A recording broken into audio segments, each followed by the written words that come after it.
ಚಳ್ಳಕೆರೆ ನಗರದ ಶಾಸಕರ ಭವನದಲ್ಲಿ ನಡೆದ ಸೊಂಡೇಕೆರೆ ಶಿವಣ್ಣರವರ ನೇತೃತ್ವದಲ್ಲಿ ಪರಿಶಿಷ್ಟ ಪಂಗಡದ ವಿದ್ಯಾರ್ಥಿಗಳಿಗೆ ಪ್ರತಿಭಾ ಪುರಸ್ಕಾರ ಕಾರ್ಯಕ್ರಮದಲ್ಲಿ ಚಳ್ಳಕೆರೆ ವಿಧಾನಸಭಾ ಕ್ಷೇತ್ರದ ಶಾಸಕರು ಹಾಗೂ ಕರ್ನಾಟಕ ರಾಜ್ಯ ಸಣ್ಣ ಕೈಗಾರಿಕೆಗಳ ಅಭಿವೃದ್ಧಿ ನಿಗಮದ ಅಧ್ಯಕ್ಷರಾದ ಟಿ ರಘುಮೂರ್ತಿರವರು ಪಾಲ್ಗೊಂಡು ಮಾತನಾಡಿದರು.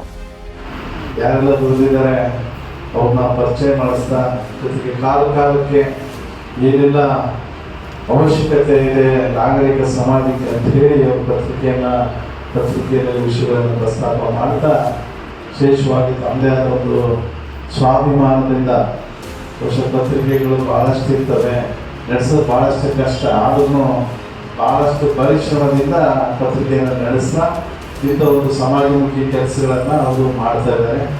ಹಾಗಾಗಿ ಅವರು ಇದು ನಿರಂತರ ಬಹುಶಃ ಒಂದೇ ಪ್ರತಿಭಾ ಪುರಸ್ಕಾರ ಅಷ್ಟೇ ಅಲ್ಲ, ಅದೇ ಸಮಾಜದಲ್ಲಿ ಯಾರೂ ಗುರುತಿದ್ದಂಥವ್ರು ಯಾರು ಮಾಡದಿದ್ದಂಥ ಕಾರ್ಯಕ್ರಮಗಳನ್ನು ಅವರು ಮಾಡ್ತಾ ಇದ್ದಾರೆ. ಹಾಗಾಗಿ ಅವರಿಗೆ ನಾನು ವಿಶೇಷವಾಗಿ ಅಭಿನಂದನೆಗಳನ್ನು ಸಲ್ಲಿಸ್ತೀನಿ. ಜೊತೆಗೆ ನಮ್ಮ ಕಲ್ಕೆರೆ ಚಂದ್ರಪ್ಪನವರು ಕಳೆದ 10 ವರ್ಷದಿಂದ ಇಂಥ ಒಂದು ಪ್ರತಿಭಾ ಪುರಸ್ಕಾರಕ್ಕೆ ಅವರು ನೆರವಾಗಿದ್ದಾರೆ ಅಂತ ಹೇಳಿ ನಮ್ಮ ಶಿವಣ್ಣವರು ಹೇಳಿದರು. ಅವ್ರಿಗೂ ಕೂಡ ಈ ಸಂದರ್ಭದಲ್ಲಿ ಅಭಿನಂದನೆಗಳನ್ನು ಧನ್ಯವಾದಗಳನ್ನು. ಸಮಾಜದಲ್ಲಿ ಹಣ ಭಾಳಷ್ಟು ಚಂದತೆ ಇರ್ತದೆ, ಹಣಕ್ಕೆ ಮಿತಿನೇ ಇಲ್ಲ. ಬಹುಶಃ ನಾವು ಯಾರು ಹಣನ ಸಾಕು ಅಂತ ಹೇಳೋದಿಲ್ಲ. ಯಾರು ಬಹುಶಃ ಚಂದ್ರಪ್ಪನವರು ಕೂಡ ಕೋಟ್ಯಾಧೀಶರಲ್ಲ ಅಂತ ಭಾವಿಸ್ಕೊತೀವಿ. ಅಂದರೆ ಮನಸ್ಸಲ್ಲಿ ಶ್ರೀಮತಿ, ನನ್ನ ಪರವಾಗಿಲ್ಲಪ್ಪ, ನನ್ನ ಥರನೇ ನಮಗೇನಿದೆಯಲ್ಲ ಸಮಾಜದಲ್ಲಿ ನಾನೇನಿದ್ದೀನಿ, ನನ್ನ ಪರಿಸ್ಥಿತಿನಲ್ಲೇ ಬೇರೆ ಮಕ್ಕಳು ಹೋಗಲಿ, ಅವ್ರು ಪ್ರೋತ್ಸಾಹ ಕೊಡೋಣ, ಇಂಥ ಒಂದು ಪ್ರತಿಭೆಗಳನ್ನು ಪುರಸ್ಕಾರ ಮಾಡಿದ್ರೆ ಇವರನ್ನು ನೋಡಿ ಇನ್ನೂ ಭಾಳಷ್ಟು ಜನ ಅದಕ್ಕೆ ನಾನು ಆ ಸ್ಥಾನಕ್ಕೆ ಹೋಗ್ಬೇಕು, ಸಮಾಜಕ್ಕೆ ಕೆಲಸ ಮಾಡೋಕ್ಕೆ ಅವ್ರು ನೆರವಾಗ್ತಾರೆ.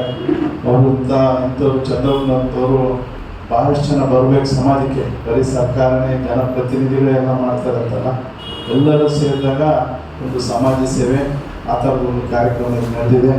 ಇನ್ನು ಮಾತಾಡೋಷ್ಟು ಭಾಳ ಜನ ನಮ್ಮ ಈ ಕಾರ್ಯಕ್ರಮದಲ್ಲಿ ನಮ್ಮ ವಾಲ್ಮೀಕಿ ಧ್ವನಿ ಪತ್ರಿಕೆಯ ವತಿಯಿಂದ ನಗರದ ಶಾಸಕರ ಭವನದಲ್ಲಿ ನಡೆದ 10ನೇ ತರಗತಿ ಮತ್ತು ದ್ವಿತೀಯ ಪಿಯುಸಿಯಲ್ಲಿ ಅತಿ ಹೆಚ್ಚು ಅಂಕ ಗಳಿಸಿದ ಪರಿಶಿಷ್ಟ ಪಂಗಡದ ವಿದ್ಯಾರ್ಥಿಗಳಿಗೆ ಪ್ರತಿಭಾ ಪುರಸ್ಕಾರ ಕಾರ್ಯಕ್ರಮದಲ್ಲಿ ಪಾಲ್ಗೊಂಡು ಮಾತನಾಡಿದರು.